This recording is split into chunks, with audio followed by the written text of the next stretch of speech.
Hi, everyone. I had some difficulty getting the BeLive.com thing to work, so I am here just directly going live on Facebook. So hopefully, those of you who were here, Jennifer um, and Tracy and Andrea and Craig, hopefully you can find me now that I'm here. Maybe the Be Live thing, because it was a free account, maybe they only give me 3 minutes, which would be sort of annoying. I don't know. It's very peculiar. Anyway, so I'm here live on Facebook now. Hopefully, you guys figure out that I'm here. There's two of you watching, so um, please let me know if you're here. Please say something so I know who I'm talking to. If you have any questions, please let me know. I mean, this is Ask Me Anything. I'm willing to answer any question that you give me. I might not be an expert in that subject, but I have a lot of life experience and a lot of situations that I've gotten a lot of knowledge out of, and I will give you the most honest and correct answer as I can.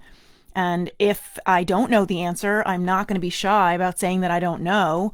And I will help you, ex Girl Scout honor. I promise I will help you figure out the answer to the question or find the answer to the question. I'm like the research queen. Hey, Craig, you're back. Yo.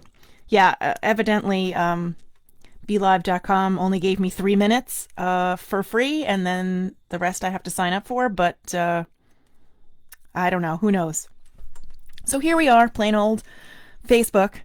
So today is the fourth Tuesday in a row that I am doing this Ask Me Anything broadcast. Actually quite excited about it. I haven't officially gotten a stream of questions, but people do ask me things all the time.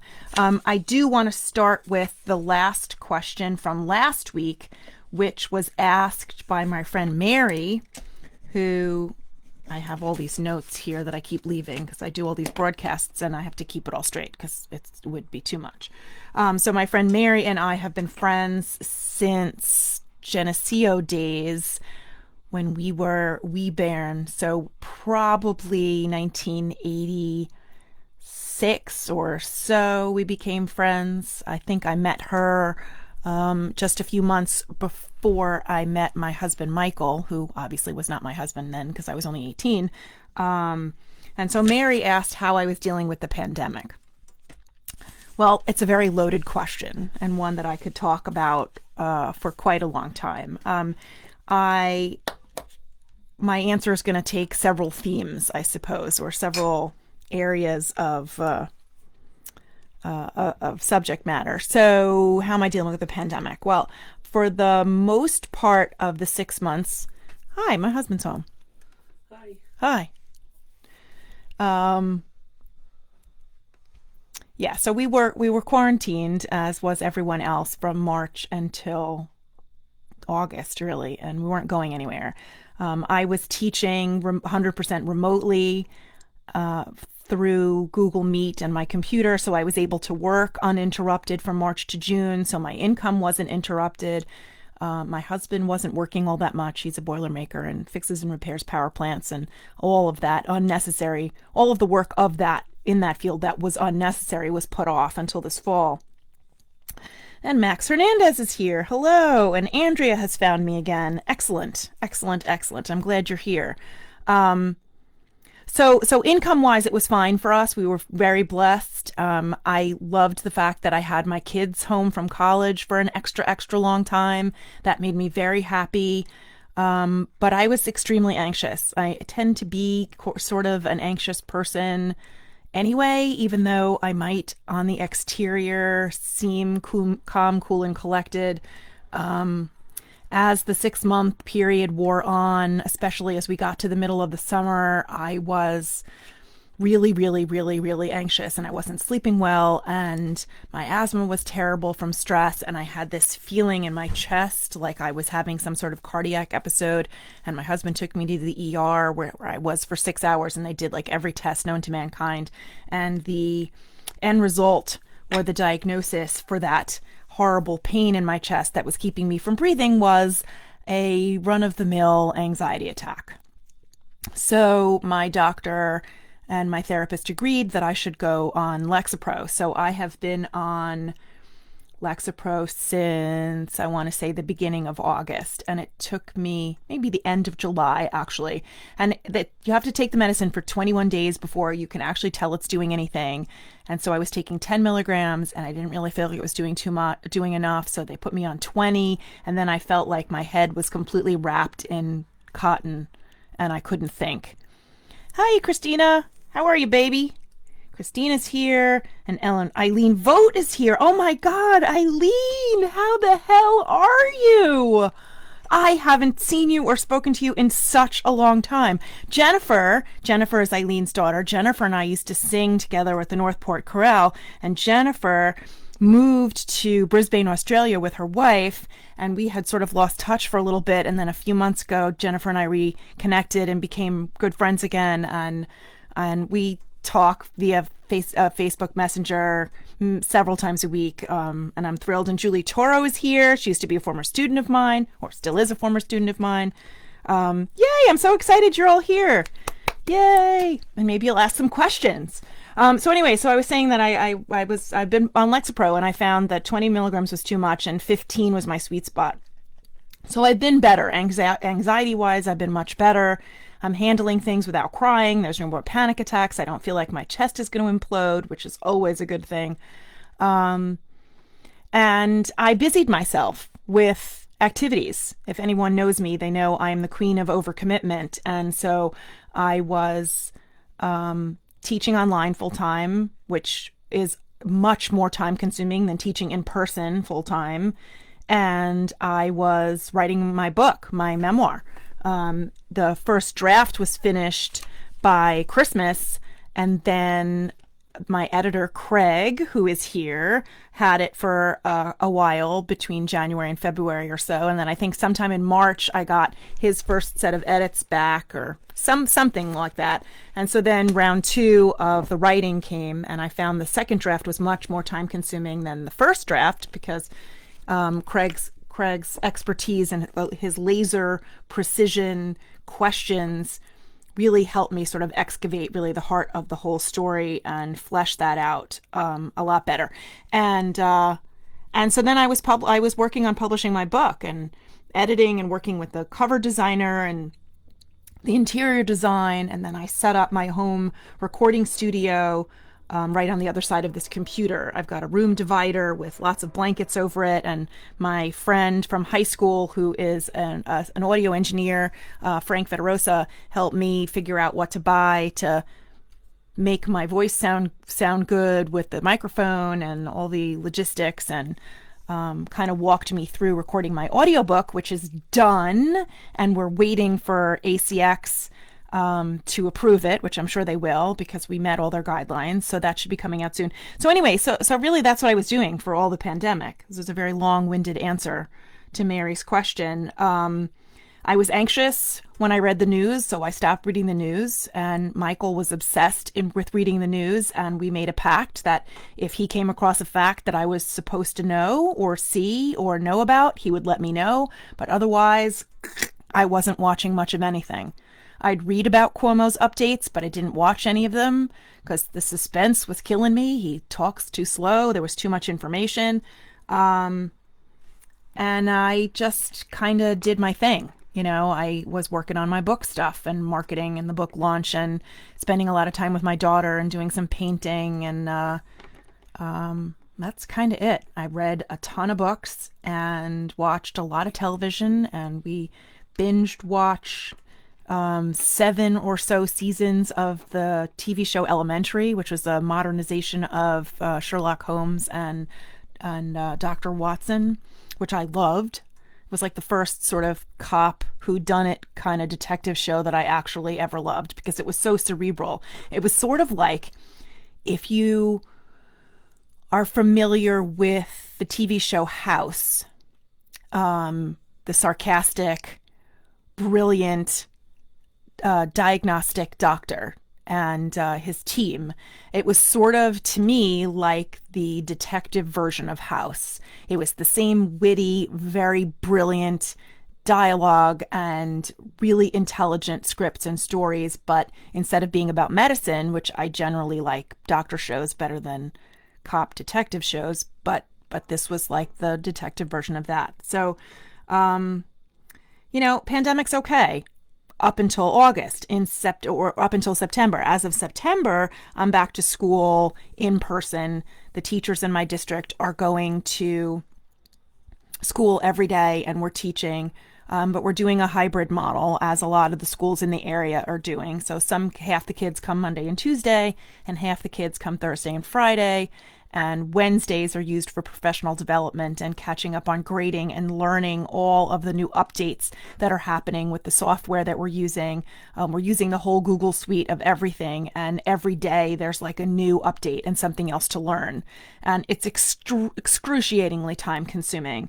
And it's hard to teach kids kids in 3D in your classroom in real life, and kids in a Google Meet that are sometimes in class and sometimes not in class. And there are kids who are 100% digital, who are 100% distance learning, and we're doing all of it wearing masks. So I don't see anyone's face. They don't see mine. The kids are extremely quiet.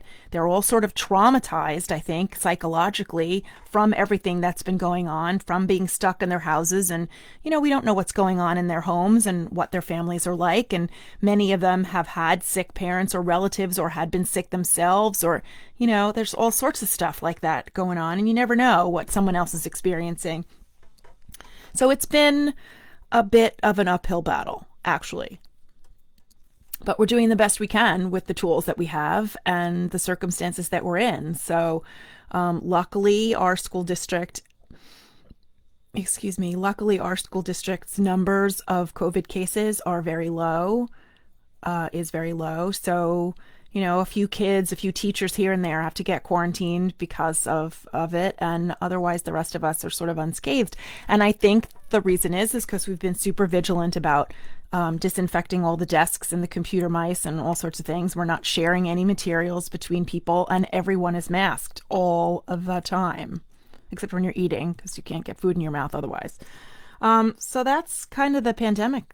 That's it. I haven't seen my friends or family in months and months and months, and that's been difficult. Everything's been a Zoom meeting, but I'd like to hug my dad, but I'm near hundreds of people every day at school, and masks or not, there's no way I'm going near an 80-year-old man with a history of some health issues. So that's just not happening. And Wanda Gailey is here. Welcome, Wanda. Lovely to see your name here. So that's that. So anyone else have any questions before I get on to the next one that I did not write down? It's in my phone. Anyone else have any questions they want to ask?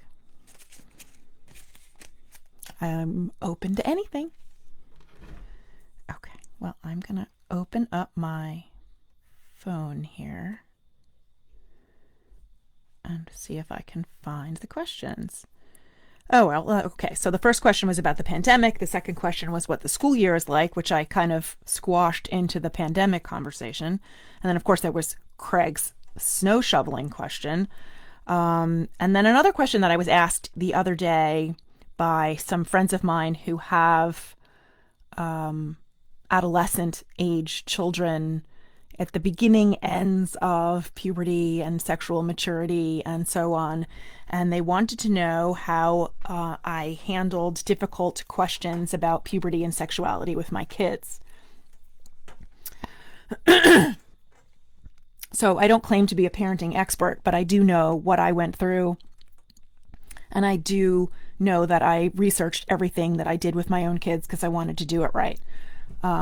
I know that my mom's conversations with involving puberty and sexual maturity and getting my period and sex and all that stuff my mom's conversations with me were abysmal.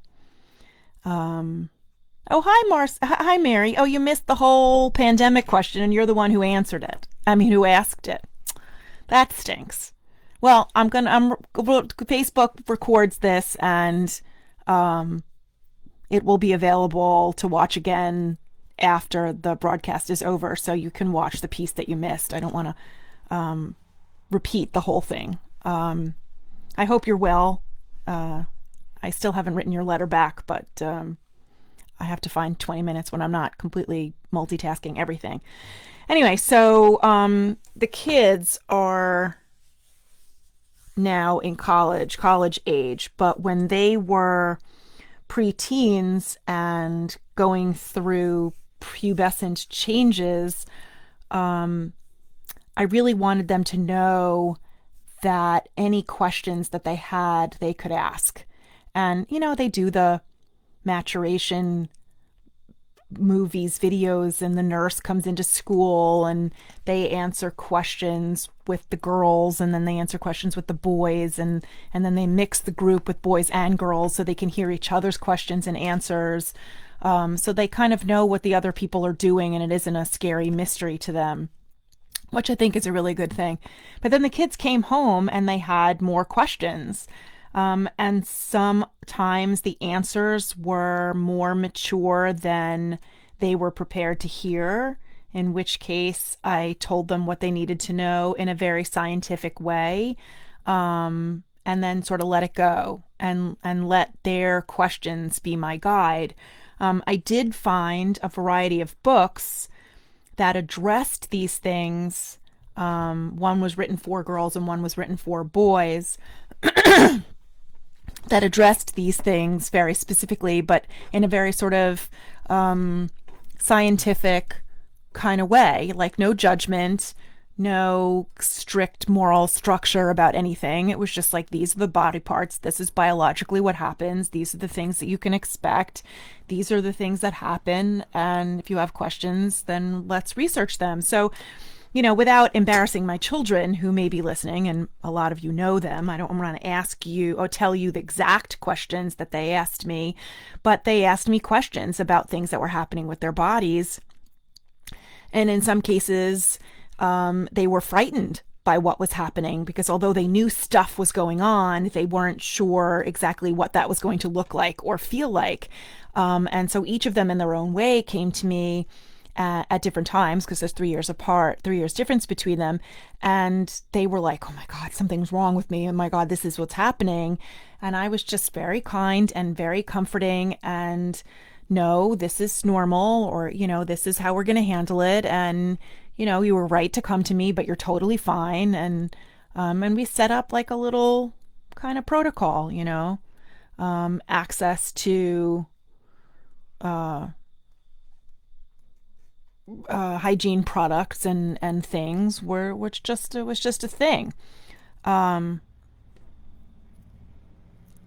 what I think that has come out of that is that there really isn't anything that either of my kids feels they can't talk to me about, which I feel so happy and so relieved about as their mom, because I want them to be able to have me as a trusted adult and be able to ask anything that they want.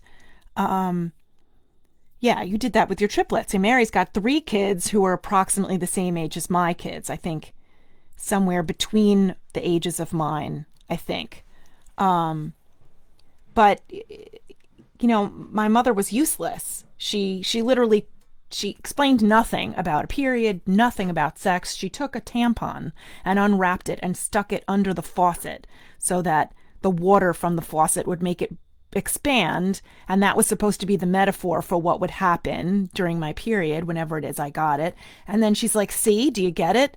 And that was the entire conversation. I had so many questions that I couldn't even compose my questions. And she was done. She was out.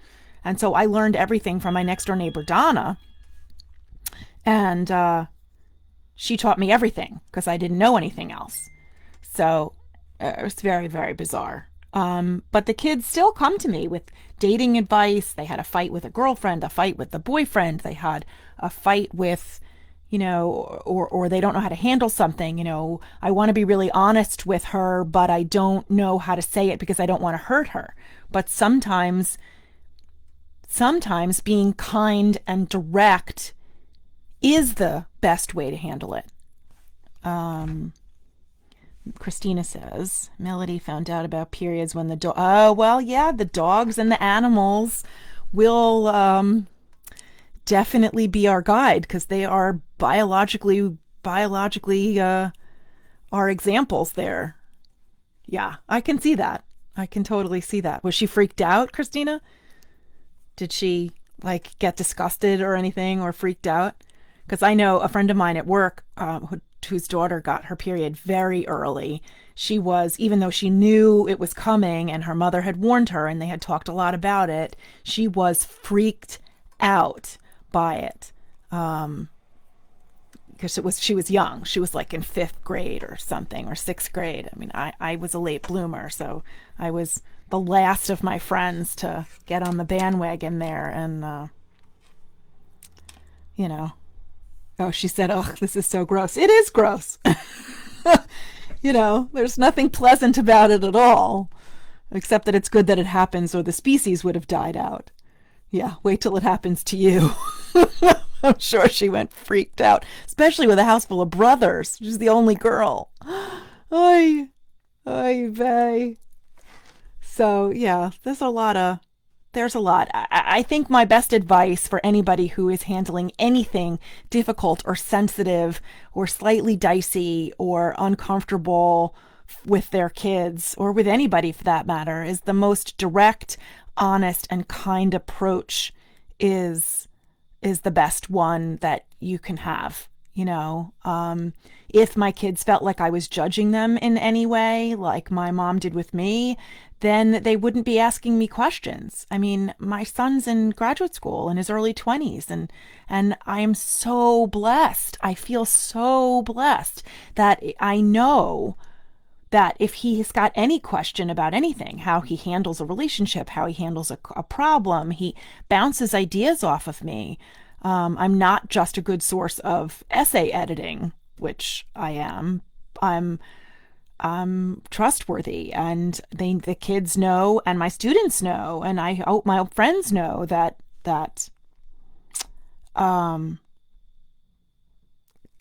that I'm here non-judgmentally with kindness and open-hearted love and affection to help anybody with anything. Oh, Craig's back. Coming in late, the phone rang, but I found out by watching Carrie I like a lot of dumb guys. Oh, that's how you found out? I never actually saw Carrie. I know, I think my high school had the novel as like a class reading thing, which like an assigned book, but I didn't actually ever read it. You have nothing else to contribute. Thank you very much. So I hope that answers that question. I kind of got distracted while I was answering it. What else do we have? We've got, I think it is Mental Health Awareness Month, which is a good thing to talk about. I have been talking a lot about that, mental health and narcissism and standing up for oneself. And Christina says the book Carrie was excellent. I should see the movie. I don't do scary movies. Isn't that like a slasher kind of? Everybody gets bloody and shish kebabbed while they're in some sort of prom or something. I don't think I'd sleep for a week. People tell me not to see those kinds of movies.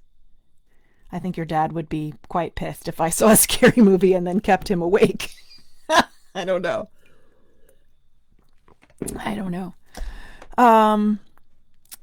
Yeah, so it's Mental Health Awareness Month, and I think it's important that we all take care of our own mental health, that we all take care of ourselves, because if we don't take care of ourselves, we have nothing to give back to other people. So I think self-care is a huge thing. Do I have 45 depression? What does that mean, Mary? The blood is the prom scene. Yeah, I thought it was the bloody prom thing. What does 45 depression mean? Mary. Depression after the age of 45? Is that what you mean? I'm 52, so 48 was the year that Michael and I got married. So it's been pretty good. Except for the pandemic causing me anxiety, all the reasons that I used to be depressed and anxious and have panic attacks and asthma attacks all went through. Oh, Trump depression. Duh. That makes a lot more sense. Well, I wouldn't say depressed so much as um, really pissed, really disillusioned. You know, I never liked him. I always thought he was a buffoon and um, an awful human being back from when he was just a swindling real estate moron and kept filing for bankruptcy. And he, yeah, I never heard his name connected with anything good. It was always some sort of controversy or some sort of drama. And then he throws his hat in the ring in 2015 or 2016 to run for president. And I thought, there is no way on God's green earth that this moron is going to win. And all the things that he said about shooting people in Fifth Avenue and that he would still have his fan base and grabbing women by the you know what, and they would let them do anything because he was famous, and just his narcissism and his horrible bullying attitude and his stupidity, and he's such a buffoon. I think that the GOP, and this isn't really a politics kind of show, and I'm certainly not the most knowledgeable in any of this, and really do not like debating politics with people because I do not remember facts about things and easily get myself a bit flummoxed. But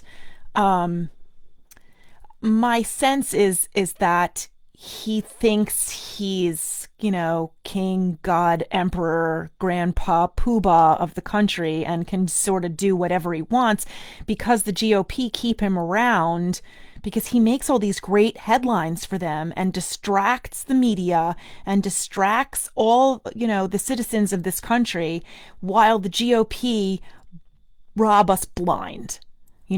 They make a new budget and give themselves trillions of dollars, and they're defunding all sorts of environmental causes and changing the CDC and the FDA and the EPA and changing rules so that corporations get more money and can keep their tax money, and they can pollute the water and they don't have to clean it up, and like they'll do anything to put more money and power in their own, back in their own pockets. And I think they keep Trump around because he distracts us from noticing what they're doing. And he's just like this cult phenomenon. He's got so many people blindly following him because they have, he legitimizes their hatred and their stupidity and their narrow-mindedness. And if he wins, I don't think any of us are going to recognize the country in 4 years. I think there's a glimmer of hope now. I think that although Biden wasn't my first choice, I don't think the country's ready for somebody like Bernie or Elizabeth Warren. But I think that Joe and Kamala are going to do a good job. I think that they're compassionate and kind and smart and appealing and centrist is the word, I guess, enough to maybe kind of get the left and the right to talk a little more. I think that what I've noticed about the country in the last 4 years, just in the circles in which I travel, is that people are less forgiving or less able to have an open-minded conversation with somebody else who doesn't mirror their exact beliefs. Like they're just dismissive. And I don't see how that's healthy for a country. I don't see how that's healthy for any of us. If we can't be open to discourse and listening to the opinions and ideas of others who might not agree with us, then we're never going to learn anything. How are we ever going to bridge the divide between differences and realize that our common humanity is really what counts? That regardless of of religion or gender or race or any of that. We all bleed red and we all have the same skeletons inside, and every single one of us wants love, home, and belonging. They want a feel of connectedness. They want to know that their families are safe and they have healthy food to eat and clean water and health care and a roof over their head. And they want to figure out how to have friendship and love and meaning in their lives. Every single one of us, all across the world, wants this exact same thing. And so all these extra trappings of money and religion and politics, it's just mindless, meaningless to me. Like, why shouldn't we all have universal health care? I mean, Trump standing on the balcony at the White House after he gets out of the hospital and takes his mask off, and he's just like, oh, the virus is not a big deal. Don't let it ruin your life. Don't let it run things. But he's not taking into account that as the president of the United States, he has the single best medical care that has anyone on the planet. And that while he's telling the United States citizens to not worry about the pandemic, not worry about coronavirus, the GOP is trying to take away the health care of millions of Americans. And it's just mind-boggling to me. It's just mind-boggling. I wouldn't say that I'm depressed. I would say that I'm disillusioned. I would say that I'm angry. I would say that I'm hopefully optimistic, but I am trying not to hold my breath over the election because I was absolutely sure that Hillary was going to win in 2016. And obviously that didn't happen.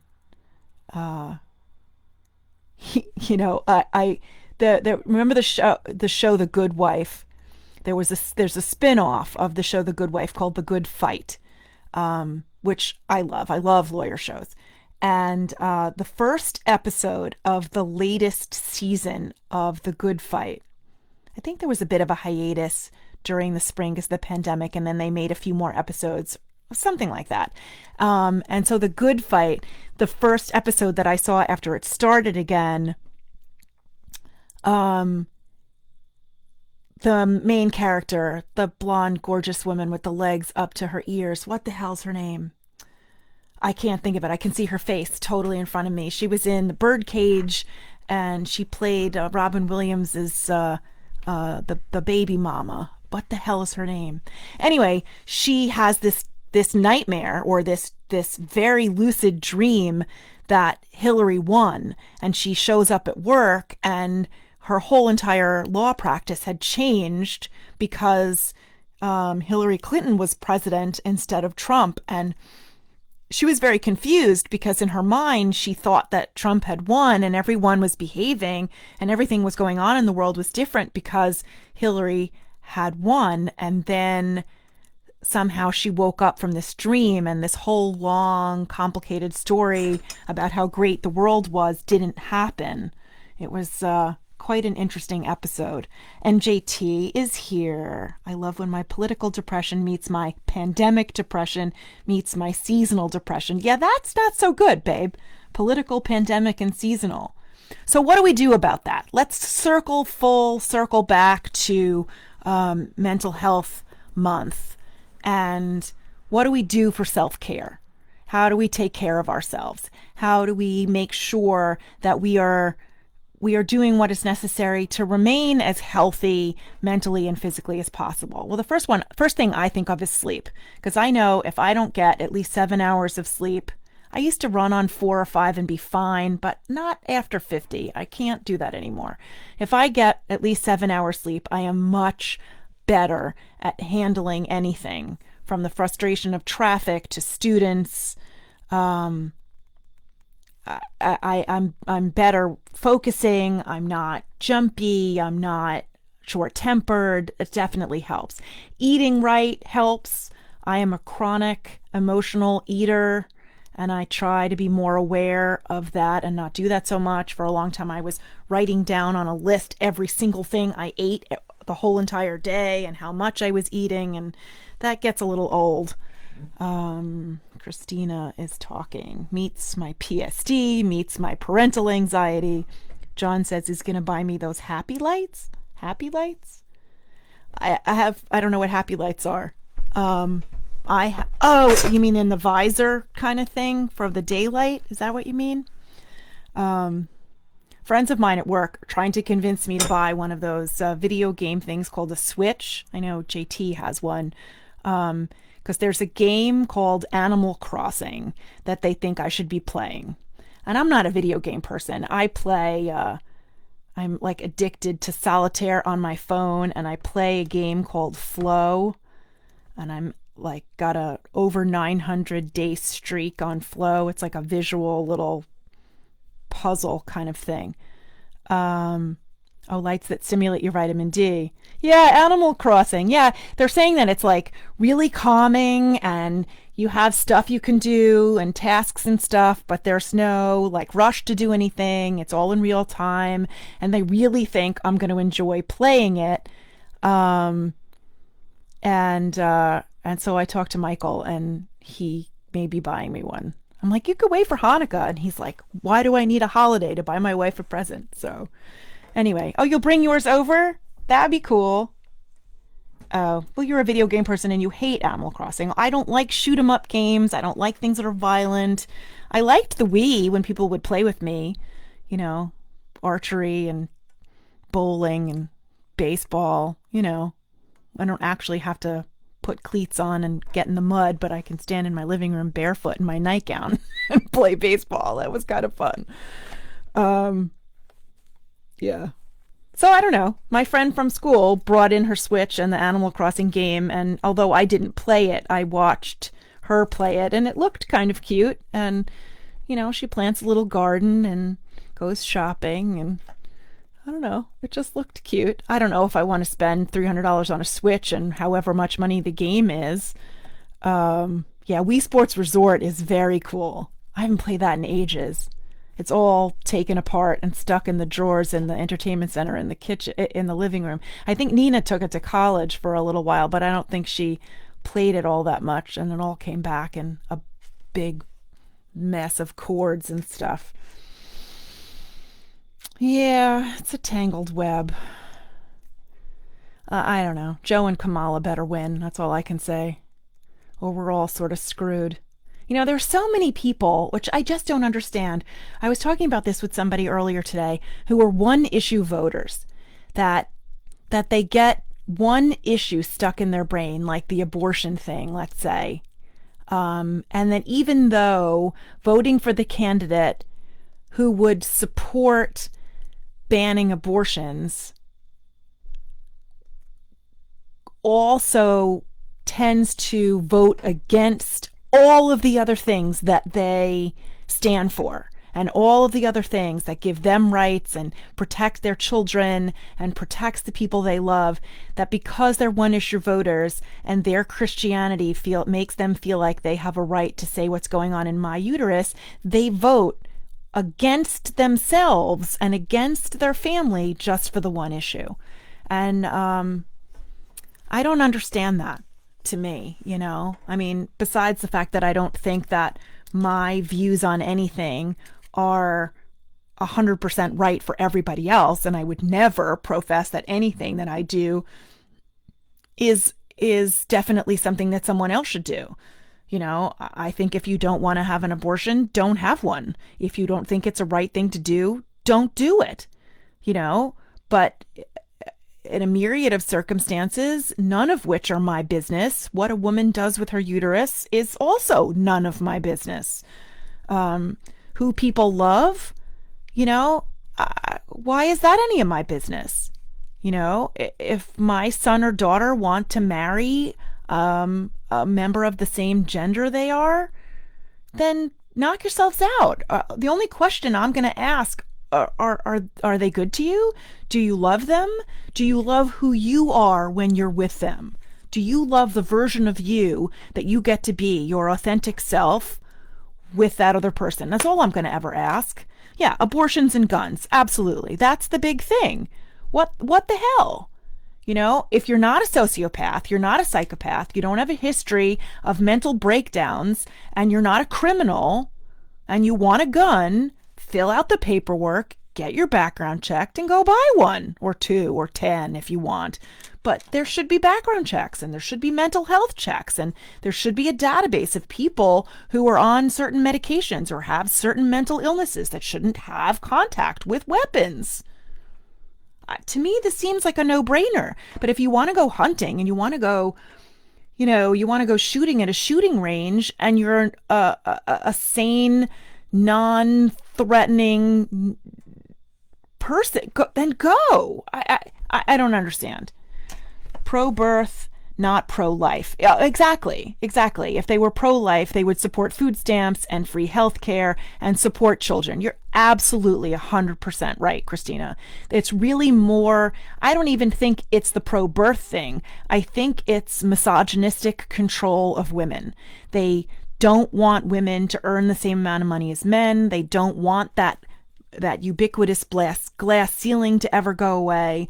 I think that they want control over women, because if women can get abortions and if women can get birth control, and why is it any corporation's business what kind of medication I'm on? Even if they're paying for my health insurance, this is not their business.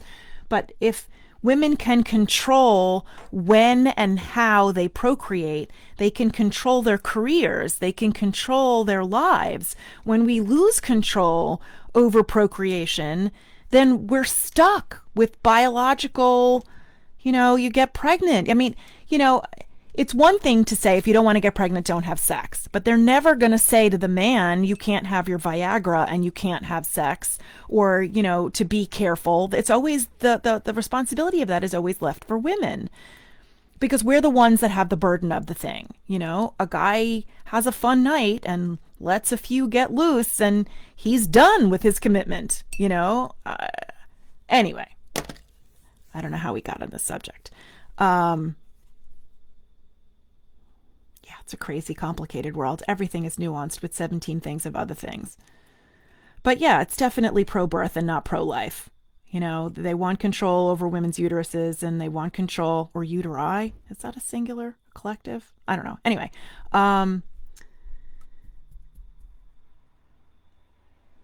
but they're not funding education the way they should. They're not making education law so that it's inclusive and fair to people. No Child Left Behind was one thing, but Common Core is ridiculous. It's ridiculous. That's not how people think. That's not how kids think. It's completely ass backwards. All of this testing, myriad of testing, year after year after year after year, is creating an entire generation or several generations of students who have school anxiety, because school is no longer fun. They took all the fun out of learning. And it's a shame to see so many kids that way. They don't have access to food or education or health care or child care so that their parents can work. Uteruses, you looked it up? Thank you. Yeah, uteri sounded weird. There are so many things that the government is just not doing that they do in other countries.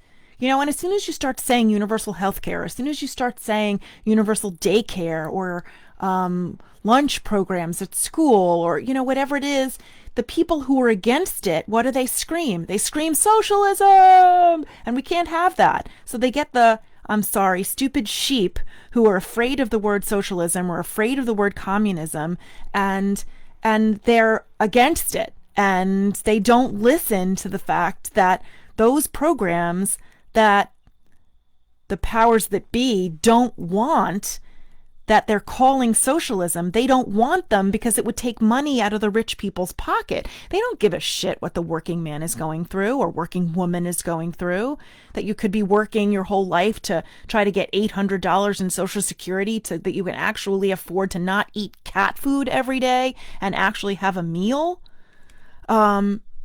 I'm running myself. See, this is why I don't talk politics, because I've now turned myself around like a slinky and I don't really know what the hell I'm even talking about anymore.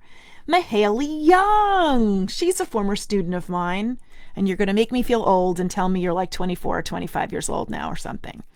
And then they say that it doesn't work for those countries, and those countries are like, huh? They do, though. It's true. Universal health care works in a lot of other countries. Works in Britain, and it works in Canada, and it works in many Scandinavian countries, and they're totally fine. Quite a few countries also have a universal minimum income, so that if you don't have a job, or you can't work, your disability, or I don't exactly know how all that works, but I know that it's a damn good idea. And I know that minimum wage in the United States must be increased. And if you can't afford to pay your workers a fair living wage, then you don't deserve to be in business, and you should hire fewer people. I'm sorry, because I know that that's not popular with small business owners, but there's no way that should be right. You shouldn't have to work 3 jobs just to put food on the table. Oh, Mahaley, you're only 19? Oh, thank God. I thought I was aging much more quickly than I thought.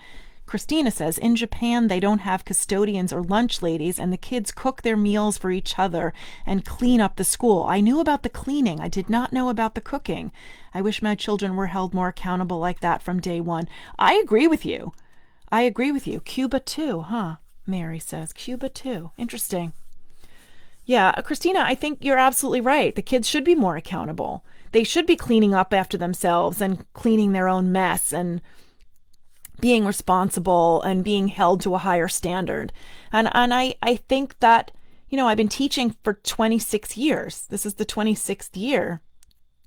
And I have seen a very, very sharp decline, generally, Mahaley not included, a very sharp decline in work ethic and frustration tolerance, what I call frustration tolerance, the ability to stick with something that is academically tricky and not give up just because it takes more effort to learn it. I see too many kids give up. That's too difficult to remember to capitalize the I or to put a period at the end of the sentence than it is it's just too difficult. So they can't do it. The common argument is that the USA's population density in respect to universal health care, etc. But the fact is that we collect 100 times more in taxes in those other countries because of the heightened population, but it's all allocated to corporate tax breaks. Exactly. And defense spending. Exactly. If we held the biggest corporations to what would be fair in taxes and not let trillion dollar companies like Amazon not pay any taxes, and not let our president not pay taxes for how many years, we'd be able to fund healthcare and free state college tuition. Humanity is just really going down the wrong path. And, I think that the biggest downfall is greed. Greed is behind everything. Behind every child not having health care, every mama not having food to put on her kids' plates, every hardworking American who busts his or her ass, and non-binary ass, to work and earn some money and isn't able to make ends meet, to the people in Flint, Michigan who don't have clean water for how many years. I think it's all the fault of exactly what JT is saying. Amazon, Netflix, Starbucks, all of these huge corporations, Walmart, who are just not paying taxes. It's all greed. Every single problem that faces humanity is really about greed. And I think that the people who are the greediest, I think, are the ones who are in control, the governmental leaders, and in the name of, I don't know, that sentence isn't going to make sense, but the greed is behind everything. And so they can't come out and say, I don't give a rat's ass about you. If you roll over and die, just give me all your money.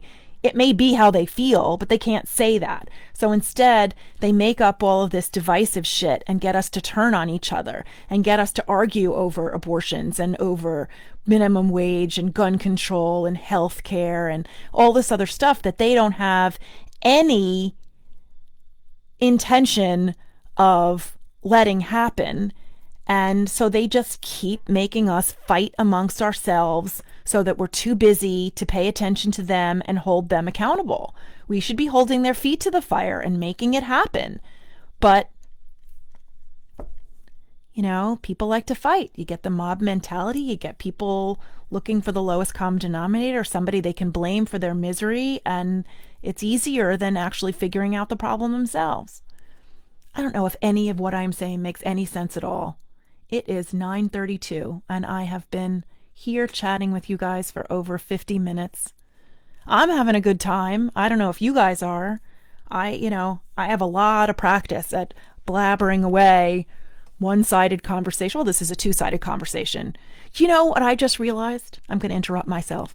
Is that I'm teaching five 41-minute classes a day to 11th and 12th graders. And they're behind masks and they are not participating. And it is extremely hard to carry on a 41-minute conversation when I am the only one talking. And I realized that in this 50 minutes that I am doing this live with you lovely, amazing people, that I have had more conversation and more interaction with you than I have had with my students all week. That's kind of sad. I mean, it's wonderful for us here, but it is kind of sad. You know, I ask questions. So, JT, what is the answer to number 8? And I've got no answer. I could say, so, Mary, how are you? Really, how was your weekend? How do you feel? I get no answer. They just have these masks on and they stare at me, unblinking, and they don't say anything, or they look away because they can't make eye contact. It is very strange. And then the kids in the meet, the kids on the other side who are at home teleconferencing into class, I could call on them. Hey, Jacob, what's going on? How are you? No answer. Jacob, Mark, Mary, whoever, do you have the answer to number 2? And there's no answer. And they don't enable their cameras, and I'm not allowed to ask them or mandate them to open their cameras, to turn their cameras on. So I don't see them at all. I don't think they're there. I think they're asleep. I don't know. Anyway. But thank you for this conversation. This has been super fun. I think that before I get myself bollocksed up in a whole heck of a lot. Oh, wait, here's Mahaley said something else. I remember having so much stress that I didn't even do the Great Gatsby. You didn't do the Great Gatsby project I assigned? Mahaley. So much stress put on students to get everything done and done perfectly without creativity. I agree with you. It's too much. While that project was not hard at all, I had all these other subjects pressuring me as well as SATs and ACTs. Yeah, it's a lot of testing and it's too much and it's not really learning. It's just memorizing certain things to get that A. I never had that yearn to learn in high school. And that's a shame because you're a bright, creative, very caring, empathetic young woman. I used to love the conversations that we had together. You were artistic and such a kind, beautiful soul, Mahaley. And we should catch up. And I'm interested to know what you're doing and how stuff is with you. Virtual hugs to you too, Mary. Big, big, big squeeze. Squeeze myself and send it to you. There's a lot of stuff wrong. And we have people in education who are making these decisions who aren't educators, or who have only taught for a year or two. You know, I think there should be a universal law that you can't become a school administrator on any level unless you've taught for 10 years or more. And it's really surprising to me how many principals and assistant principals and superintendents and assistant superintendents and state level education administration who have not taught at all or have not taught more than a couple of years, like 20, 30 years ago. Shit's changed. And to me, unless you are willing to get in the trenches day after day after day for at least a decade, you don't have a goddamn thing that you can say about how I'm doing my job. that's just how I feel. And it's might not be popular opinion. And clearly the administrators have what to say about my job. Um, but yeah, I don't know. I think I'm talked out. It's 54 minutes, not including the little blip that we had on BeLive.com earlier when that didn't work. So I am going to say goodnight. I am thrilled beyond belief and grateful that you guys showed up and joined me live to have this conversation with me. I am just in love with this whole thing. Please ask questions. You can send questions to me through Facebook Messenger. You can send questions to me through Instagram at MarcyBrockman27. I got rid of the other. I'm trying to get rid of the other account. I don't know how to delete it, but it was too much to keep two going. And Marcy Brockman27 is the one I had first.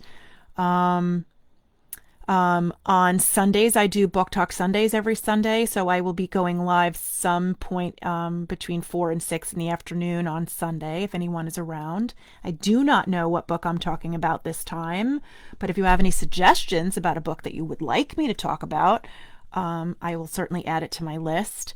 And I think that's kind of it.